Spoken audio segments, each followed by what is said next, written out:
Hello student, welcome to zoology class for BSc first year. आज हम zoology के अंतर्गत प्रोटोजोअन का जो अगला ऑर्गेनिजम्स है, यानी पहले वीडियो में हमने यूग्लिना के बारे में बताया था। अब प्रोटोजोअन के अंदर जो अगला ऑर्गेनिजम्स है उसका नाम है मोनोसिस्टिस। आज हम उसके बारे में स्टडी करेंगे। सो वेलकम्स टू यू। लाइक और सब्सक्राइब करते रहिए जिससे आप तक हमारी वीडियो ज़्यादा ज़्यादा पहुँचे। चलिए शुरू करते हैं। आज हम पढ़ेंगे प्रोटोजोअन्स का जो दूसरा ऑर्गेनिज्म है मोनोसिस्टिस। आज हम इसके बारे में जानेंगे, देखेंगे कैसे होता है, कैसा होता है, आकार क्या है, तो सारी चीज़ें। तो हम मोनोसिस्टिस को सबसे पहले उसके क्लासिफिकेशन से जानेंगे, यानी उसके वर्गीकरण से। किसी भी ऑर्गेनिज्म को पढ़ने से पहले हमें उसका जो फीचर है, उसका जो बैकग्राउंड है, इसको समझना चाहिए, जिससे हमको ऑर्गेनिज्म के बारे में थोड़ी बहुत जानकारी स्पष्ट हो सके। तो अभी हम मोनोसिस्टिस का जो क्लासिफिकेशन है उसके बारे में, ये फाइलम प्रोटोजोआ के अंतर्गत आता है।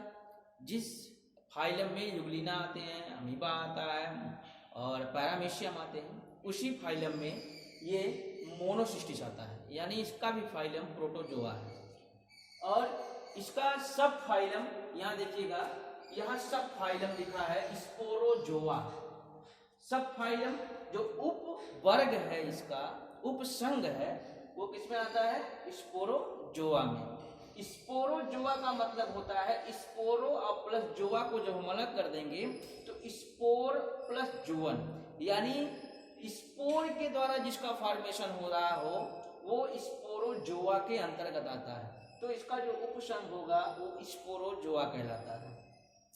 क्लास टीलोस्पोरा, ये जो इसकी श्रेणी है वो टीलोस्पोरा के अंतर्गत आती है।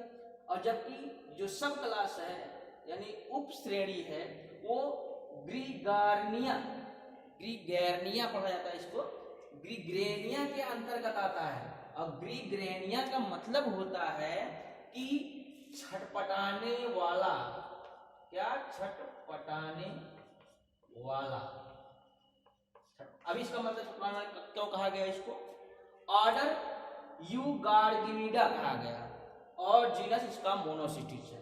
अभी इसको जो ग्रीगैर्निया बोला गया या ग्रीग्रेनिडा बोला गया, इसका मतलब ये है कि जो ये ऑर्गेनिजम्स हैं मोनोसिस्टिस, इसका एक फीचर है कि जब इसमें लोकोमोशन की प्रक्रिया होती है, गमन की प्रक्रिया जब करेगा ये, तब ये जैसे छटपटाने की स्थिति में, जैसे जो वार्म्स, जो कीड़े होते हैं, छोटे छोटे कीड़े जो होते हैं, वार्म्स होते हैं, वो जब एक स्थान से दूसरे स्थान तक गमन करना चाहते हैं तो वो अपनी बॉडी को पूरा सिकोड़ते हैं, फैलाते हैं, यानी छटपटाहट के द्वारा जो है वो आगे की प्रक्रिया जो लोकोमोशन है उसको पूर्ण करते हैं। इसीलिए ये लिखा है ग्रीग्रेनिडा। ये इसका मतलब होता है ये ऑर्गेनिज्म छटपटाहट के साथ आगे बढ़ता है, जो इसका लोकोमोटरी माध्यम होता है।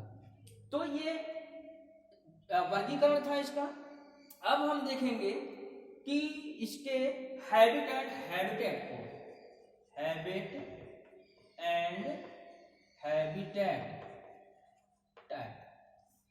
इसका स्वभाव और वास स्थल क्या है, रहता है कहाँ है, पाया कहाँ जाता है, इस चीज को हम पढ़ेंगे।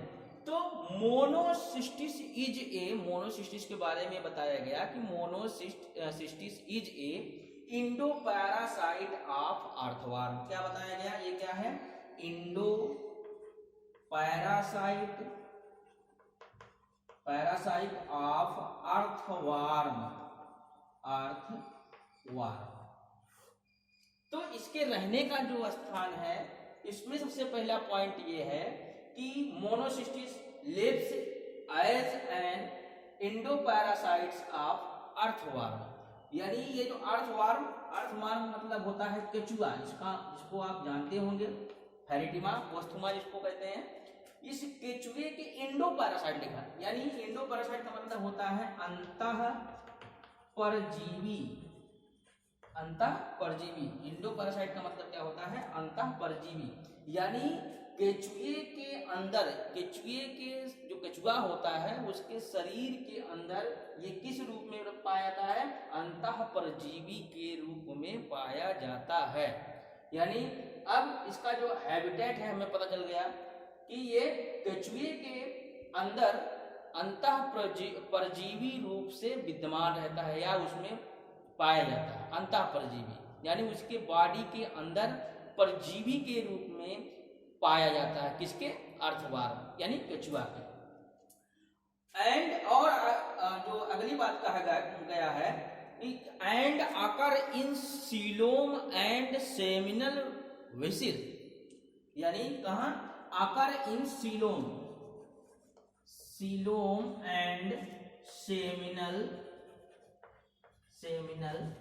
Vesicle, seminal vesicle. ये पॉइंट इंपॉर्टेंट है, परीक्षा में बार बार पूछा जाता है कि ये किस, पहली बात ये किसका पैरासाइट्स है? केचुए का, अर्थवार्म का। कैसा पर जीव है? इंडो पैरासाइट्स है, अंतः परजीवी है। साथ ही रहता कहाँ है? तो केचुआ जो है, जो अर्थवार्म है, उसके सीलोम गुहा में और सेमिनल वेसिकल, सेमिनल वेसिकल का मतलब होता है शुक्र नलिका, शुक्र नलिका। ये यानी केचुए के सीलोम और सेमिनल वेसिल के अंदर मोनोसिस्टिस अंतः परजीवी के रूप में पाया जाता है। ये इसका हैबिट एंड हैबिटेट है। और इंग्लिश में सुनिए, Monocystis live as an endoparasite of earthworm and occurs in coelom and seminal vesicle of earthworm. ठीक, तो इतना ये था इसका हैबिट एंड हैबिटेट। अब इसके अगले फीचर के बारे में, अगला कारण क्या है? ये तो हैबिट एंड हैबिटेट था। और जो इसका इन्फेक्शन होता है, इनका जो संक्रमण होता है, वो सबसे ज्यादा जो डिस्ट्रीब्यूटेड होता है वो मेच्योर, जो मेच्योर अर्थवार्म होता है। मेच्योर अर्थवार्म यानी जो केचुआ पुराना हो जाता है, पूर्ण रूप से परिपक्व हो जाता है, उनमें इसका संक्रमण बहुतायत मात्रा में पाया जाता है। तो ये जो है उस एंडोपैरासाइट्स के रूप में जो मेच्योर अर्थवार्म होता है उसमें पाया जाता है। अब इसका अगर हम एक्सटर्नल फीचर, जो बाह्य कैरेक्टर होता है, अगर हम इसको देखें तो इसको हम जो है इस पर जो अध्ययन कर रहे हैं इसको जानेंगे कैसे। इस चीज को अब हम पढ़ेंगे किसमें? एक्सटर्नल फीचर, एक्सटर्नल फीचर यानी जो बाह्य इसकी विशेषता है, बाहर से कैसा दिखता है, इसके बारे में हम जानेंगे। तो फिगर हमने यहाँ ड्रा किया है, यहाँ दो फिगर बनाए गए हैं। एक में लिखा है यंग ट्रोफोजोइट्स, दूसरे में लिखा है मेच्योर ट्रोफोजोइट्स। अब देखिए इसके बारे में बताया गया कि the adult mature stage of Monocystis, the adult mature stage of Monocystis is called trophozoites. इसके बारे में बताया गया कि जो एडल्ट मेच्योर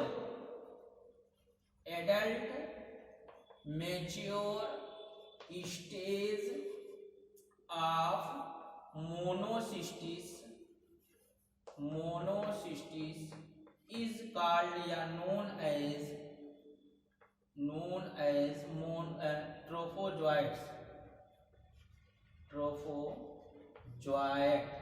अब देखिए यहाँ ये मतलब समझ में आ गया। यहाँ हमने लिखा है यंग ट्रोफोजोइट, यहाँ लिखा है मैच्योर ट्रोफोजोइट। इसका मतलब ये है कि मोनोसिस्टिस की जो एडल्ट मेच्योर वयस्क परिपक्व अवस्था होती है, यानी मोनोसिस्टिस की जो एडल्ट परिपक्व अवस्था होती है उसको क्या कहा जाता है? ट्रोफोजोइट।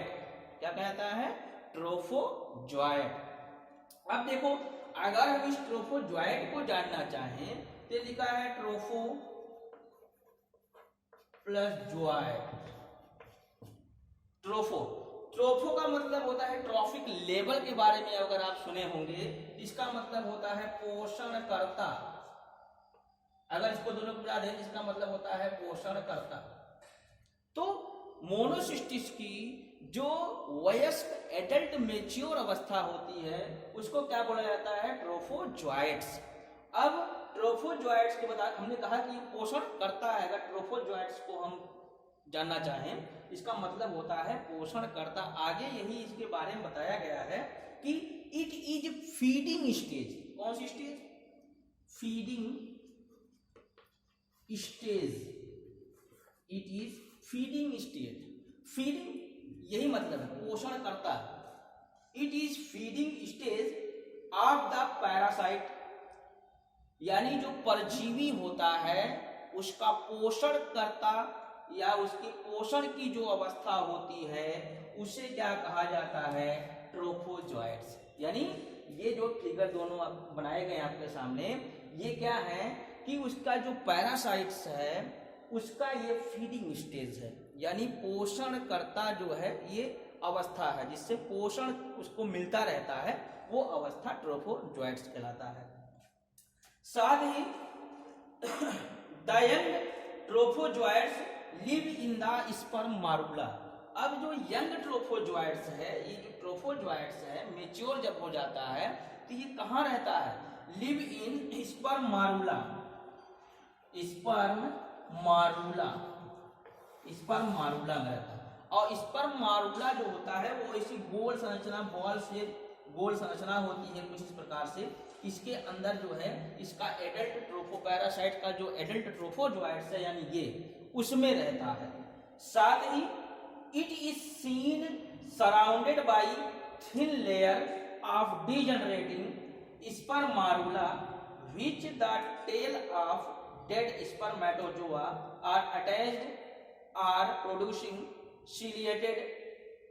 कहने का मतलब ये हुआ कि आप सिर्फ जानिए कि जो इसकी एडल्ट मेच्योर अवस्था ट्रोफोजोइट्स होती है, ट्रोफोजोइट का काम होता है इसका पोषण करना, और इस पोषणकर्ता का जो रहने का स्थान है वो कहाँ है? स्पर्म मारुला। कहाँ है? स्पर्म मारुला।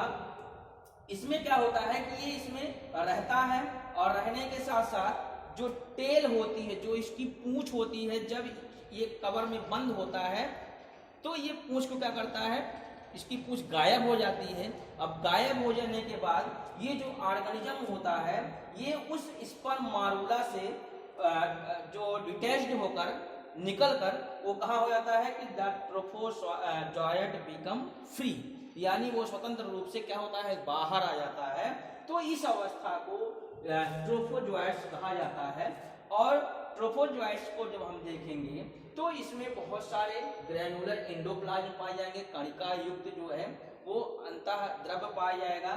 साथ ही इसकी बॉडी का जो आकार है वो किसके द्वारा निश्चित होता है? पेलिकल के द्वारा। और इसमें न्यूक्लियस का भी जो है इसके एंटीरियर पार्ट में न्यूक्लियस पाया जाता है। और इस ट्रोफोजोइट्स, अब इसको पोषणकर्ता कहा गया है तो जरूरी है कि ये विशेषता होगी कि उसके अंदर जो भोजन है वो किसी न किसी रूप में एकत्रित होगा जिससे उसका पैरासाइट उसको खाकर उसका जो है भरण पोषण होता है। तो वो किसके रूप में होता है? पैरामाइलम ग्रैन्यूल के रूप में, यानी ये कणिका के रूप में इसके बॉडी में विद्यमान रहते हैं, जिसमें कि ये जो है पैरासाइट्स को नरिशमेंट करता रहता है। तो स्टूडेंट, इसके अगले वीडियो में हम इसके बारे में फिर जो है जानकारी देंगे। तब तक के लिए धन्यवाद।